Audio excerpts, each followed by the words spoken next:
प्रयागराज का बहुत ही घना जंगल होता है, जहाँ टूना का एक छोटा सा परिवार भी रहता है। टूनी अपने पति से कहता है, ये लो सब्जियों की लिस्ट, सारा सब्जी लेकर आना, और हाँ, बैगन को याद करके लाना। पिछली बार भी आप भूल गए थे। बैगन मैंने कहा था और आपने नहीं लाया था। अम्मा समझेंगे, मैंने आपको कहा ही नहीं। बैगन भूलना नहीं, अम्मा को बैगन की भरता बहुत ज्यादा पसंद है। ओहो, एक सेकंड में तुम इतना बार बैगन बोल दी कि मैं भूल भी नहीं सकती। यह कहकर टूना सब्जी लाने चला जाता है और सब्जी ले आता। ये बैगन मैंने कई बार कहा, अब बैगन कैसे भूल गए? यही तो मैंने भी कहा, क्या भूला, कौन सा सब्जी भूल गया मैं, याद ही नहीं आया। जल्दी जाओ और बैगन लेके आओ, क्योंकि बैगन की भरता अगर अम्मा को नहीं मिली ना, आज वो मुझे भरता बना देगी। टूना चला जाता है, अंधेरा होने लगती है। रास्ते में एक सब्जी वाला से मुलाकात होता और कहता, क्या भाव दिए बैगन? 1 किलो दे देना। बैगन तो सारा खत्म हो गया, बस एक ही बचा है, अब इसका क्या मोल भाव करना? 30 रुपए दो और ले जाओ। जगह कर टूना बैगन लेकर घर आ जाता। अम्मा टूनी से कहती है, रुको बहू, अभी मत बनाना, रात हो गई है, कल बना देना भरता। यह कहकर अगले दिन सुबह टूना अपनी पत्नी टूनी से कहती है, मुझे तो आलू की सब्जी बना देना। हाँ, मुझे बिल्कुल भी बैगन की भरता पसंद नहीं है, वो मुझे मत देना। वो दोपहर को अम्मा को बना देना। मुझे नौकर समझ रखा है क्या? कभी ये बनाओ तो कभी वो बनाओ, मैं नहीं करूँगा इतना सब कुछ। ठीक है फिर, बनाओ बैगन की भरता और सास बहू मिलकर खूब खाओ, मैं तो चला। यह कहकर टूना अपना काम पर चला जाता है। अम्मा टूनी से कहती है, बहू बैगन की भरता बना दो, मुझे बहुत भूख लगी है। टूनी बैगन को लेकर उसको आग में गर्म करने लगता है। बैगन आग में उछलने लगता है, कहता है, मुझे बचाओ मुझे, मैं एक जादुई बैगन हूँ। यह आवाज सुनकर टूनी डर जाती है। भूत, मुझे बचाओ, यह भूत है। बैगन आग से नीचे उतर जाता है। मैं भूत नहीं हूँ, मैं एक जादुई बैगन हूँ। भरोसा करो, मैं भूत नहीं हूँ, मैं एक जादुई बैगन हूँ। बताओ तुम्हें क्या चाहिए? मेरी सास को बैगन की भरता बहुत ज्यादा पसंद है, बैगन की भरता बना दो। जादुई बैगन अपने जादू से बैगन की भरता तैयार कर देता है और अम्मा आ जाती है। बहू, इतनी सारी खाना, कौन आने वाला है आज मेरा घर? कोई मेहमान आ रहा है? तुमने मुझे बताया भी नहीं। नहीं अम्मा, कोई नहीं आने वाला, ये सब जादुई बैगन का कमाल है। जादुई बैगन? ये तो कहानियों में हुआ करता था, हमारी दादी और नानी हमें सुनाती थी। फिर जादुई बैगन अम्मा से बात करने लगती है और अम्मा को यकीन हो जाता है। हाँ अम्मा, तुझे जो पसंद है तुम सिर्फ बताओ, मैं तुम्हें जादुई शक्ति से ला दूंगा। ठीक है फिर, एक काम करो, तुम मेरे घर के अंदर एक सेब का पेड़ ला दो, फिर मैं समझूंगा तुम सच में जादुई बैगन हो। उतना ही में टूना घर आ जाता है। वो बहुत परेशान होते हैं। अम्मा से कहती है, अम्मा मेरे सारे पैसे गिर गए, अब मैं किससे अपना काम करूं? फिर टूनी चिड़िया कहती, तुम्हें चिंता करने की कोई जरूरत नहीं, तुम्हारे पैसे गुम हुए ना, वो मैं निकाल दूंगा। हमारे पास एक जादुई बैगन है जो सारा प्रॉब्लम सॉल्व कर देगा। फिर बैगन बाहर आया और टूना से बात करने लगा। टूना को बड़ी हैरत होने लगी, ये कैसे हो सकता है? जादुई बैगन? चलो अच्छा हुआ, बुरे वक्त पे कोई तो काम आया। जादुई बैगन अपने जादू से पैसा निकाल देता है। प्रयागराज के जंगल में एक छोटा सा टूनी बंटा का परिवार रहता था। लोगों की खेती में मजदूरी करके अपना जिंदगी गुजारता था। बंटा की परेशानी खत्म नहीं होती थी। उनके 2 बच्चे भी थे। एक दिन की बात है, बंटा शाम को घर लौट आते हैं और अपनी पत्नी से कहते हैं, टूनी क्या करूं, अपना खुद का जमीन भी नहीं, लोगों की यहाँ मजदूरी करना पड़ता है। कुछ ऐसा आइडिया दो ना ताकि हमारी गरीबी खत्म हो जाए, घर भी चले और 2 पैसे भी बचे, ताकि हम अपने बच्चों को अच्छी स्कूल में पढ़ा सकें। फिर बंटा की पत्नी टूनी कहती है, किसी का जमीन ठेके में लेकर मकई का उपजाव करते हैं, फिर उसमें जो भी फायदा होंगे वो धीरे धीरे ठेके वाले को चुकता करते जाएंगे और वह जमीन जब अपनी हो जाएगी तो फिर हमारी परेशानी खत्म हो जाएगी। यह कहकर बंटा जमीन की तलाश में निकल जाते हैं और टूना बुलबुल से मुलाकात होती है। सारी बात को टूना बुलबुल के सामने रखता है और वह फिर जमीन को ठेके पे ले लेता है। घर आकर टूनी से कहती है, जमीन तो मिल गई जी, अब चले उसमें मकई का बीज रोपते हैं। यह दोनों मकई का बीज बोने लगते हैं और बीज बोकर घर वापस आते ही दोनों बच्चे इंतजार में होते हैं। कुछ दिन के बाद बंटा अपनी फसल को देखने खेत चले जाते हैं और जाकर देखते हैं बहुत ही खूबसूरत फसल की उपजाऊ होती है। फसल बहुत घना होती है और बहुत ही भारी मिकदार में होती है। बंटा यह खबर अपनी पत्नी टूनी को और उनके 2 बच्चे को सुनाते हैं। अब तो हमारे खेत में बहुत सारे फसल उपज हुए हैं, इसमें तो बहुत सारे पैसे होंगे और हमारी परेशानी खत्म हो जाएंगी। बच्चे बहुत खुश होते हैं और कहते हैं, पापा खेत की पहली फसल हमें खिलाओ ना, वो कितनी अच्छी है, लाके दो ना। हाँ बेटा, 2 दिन रुको, फिर फसल अच्छी हो जाएंगी, फिर मैं लाके तुम लोगों को खिलाऊंगा। 2 दिन बाद बंटा खेत चला जाता है और जाकर देखता है सारा फसल नीचे गिरकर बर्बाद हो जाता है। यह देखकर बंटा रोने लगता है, अब मैं क्या करूं, मेरा बच्चा का ख्वाहिश था अपना खेत का फसल सबसे पहले हम लोग खाएंगे और ये तो सारा बर्बाद हो गया। मेरे बच्चे को तो किसी हालत से मना लूंगा, बाहर से लाकर दे दूंगा, लेकिन अपनी पत्नी टूनी को कैसे मनाए। फिर बंटा वहां से घर की तरफ लौट जाता है और रास्ते में हुदहुद से मुलाकात हो जाता है।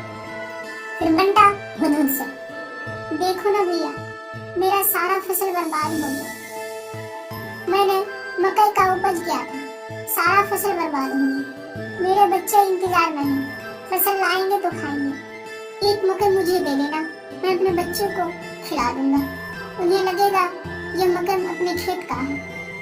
कितना रुपया हुआ? हुदहुद बंटा से कहते हैं, किसान के साथ तो नफा नुकसान होते रहता है, मैं तुम्हारा मजबूरी समझ सकता हूँ, जाओ इसके पैसे मुझे मत देना।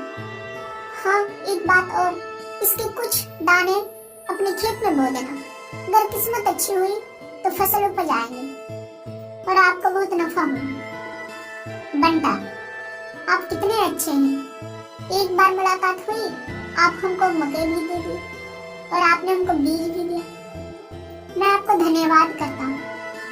भैया आप हमसे मिलते रहो। धन्यवाद की कोई बात नहीं भाई, यह तो हमारा कर्तव्य था, अब हम व्यापार में आज यहाँ तो कल कहीं और। हाँ जान रही तो जहान है, किस्मत में रहा तो मुलाकात होगी।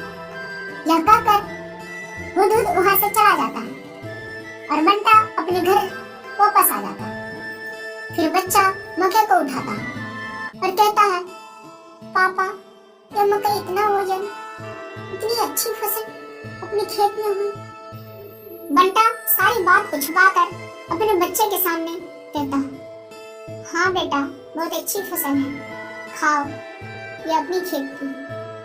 कुछ ही देर में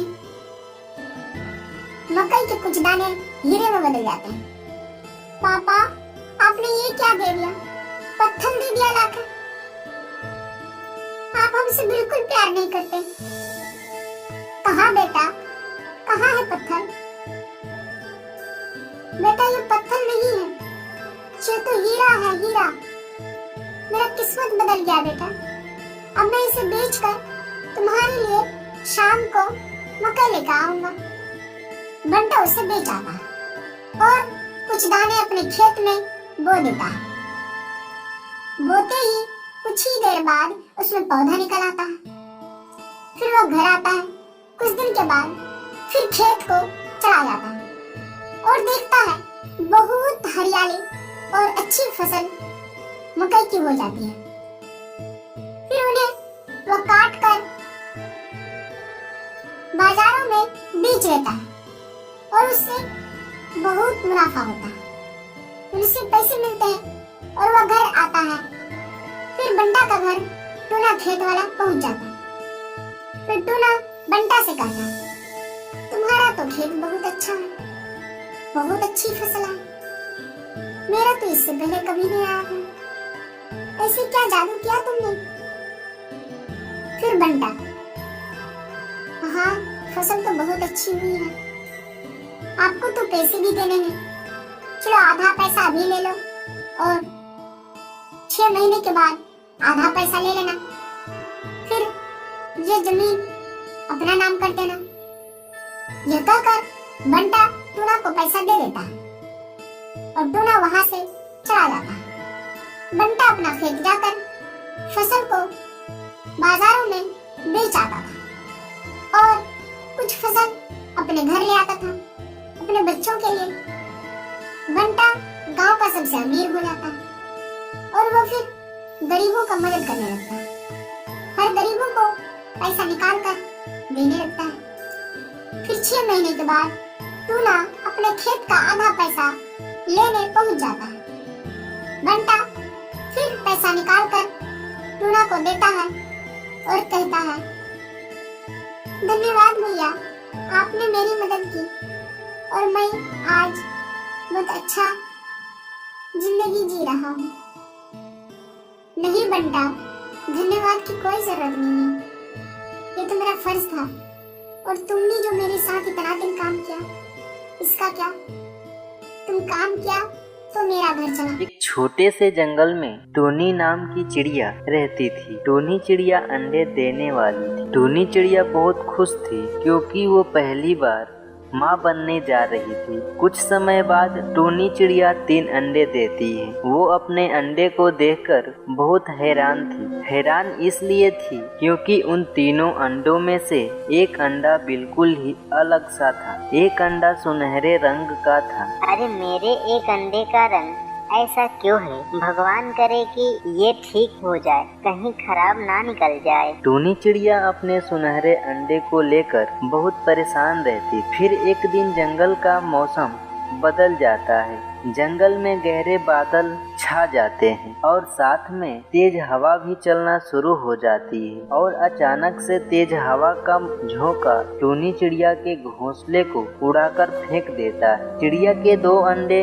तो टूट जाते हैं लेकिन सुनहरे रंग का अंडा बच जाता है। ये मेरे अंडे क्यों टूट गए? अभी तो मैंने अपने बच्चे के लिए सपने देखने शुरू ही किए थे। मेरे सारे सपने टूट गए। जिस अंडे के लिए मैं सबसे ज्यादा परेशान थी, सिर्फ वही अंडा बचा हुआ है। बाकी के 2 अंडे टूट गए। लेकिन अब मुझे इस अंडे की रक्षा करनी होगी। अगर ऊपर वाले की मर्जी रही तो इस अंडे में से मेरा बच्चा जरूर निकलेगा। फिर टोनी चिड़िया अपने सुनहरे रंग का अंडा दूसरे जंगल में लेकर चली जाती है। फिर कुछ दिन बाद टोनी चिड़िया के सुनहरे रंग का अंडा फूटता है। फिर उसमें से एक छोटे से प्यारी सी चिड़िया निकलती है जो देखने में बहुत ही ज्यादा सुंदर थी। टोनी चिड़िया उसका नाम सुनहरी चिड़िया रख देती है। मैं तो बेकार में ही डर रही थी। खास मेरे 2 और अंडे होते तो उसमें से 2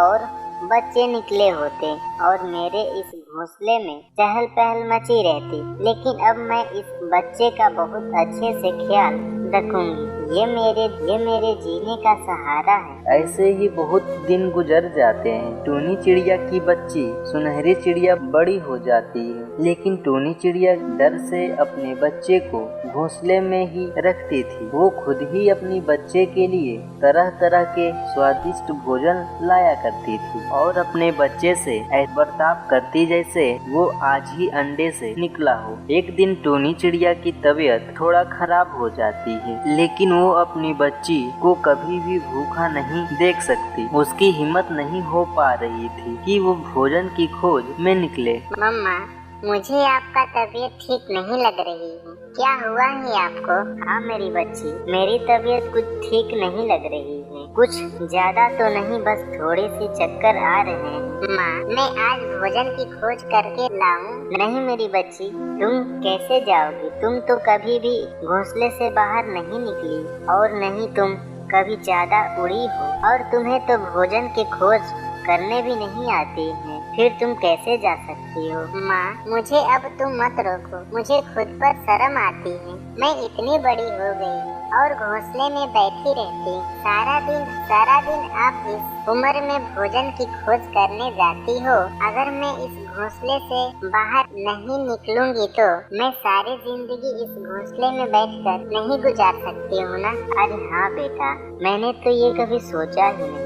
तुम पूरी जिंदगी इस घोंसले में कैसे गुजार सकती हो? मुझे माफ करना बेटा, मैं भी तुम्हारे ऊपर इतना पाबंदी लगाकर अच्छा नहीं किया। तुम्हें तो अभी पूरी जिंदगी गुजारनी और बाहर की दुनिया में जो मुश्किलें आती हैं उसका सामना भी तो करना है। अब मैं तुम्हें नहीं रोकूंगी। फिर सुनहरी चिड़िया भोजन की तलाश में जंगल चली जाती है। खुली आसमान में सुनहरी चिड़िया को बहुत मजा आ रहा था। फिर सुनहरी चिड़िया को एक जमीन पर दाना दिखाई देता है। वो जमीन पर उतरती है, दाना लेती है और घर वापस आ जाती है। माँ जो अपने बच्चे के लिए बहुत चिंता कर रही थी, वो अपने बच्चे की कामयाबी पर बहुत खुश हो जाती है। देखो माँ, आपकी बेटी कितनी बहादुर है। आज पहले ही दिन मैंने दाना ढूंढ कर लाया। हाँ मेरी बच्ची तो सचमुच बहादुर है। ये कहकर दोनों माँ बेटी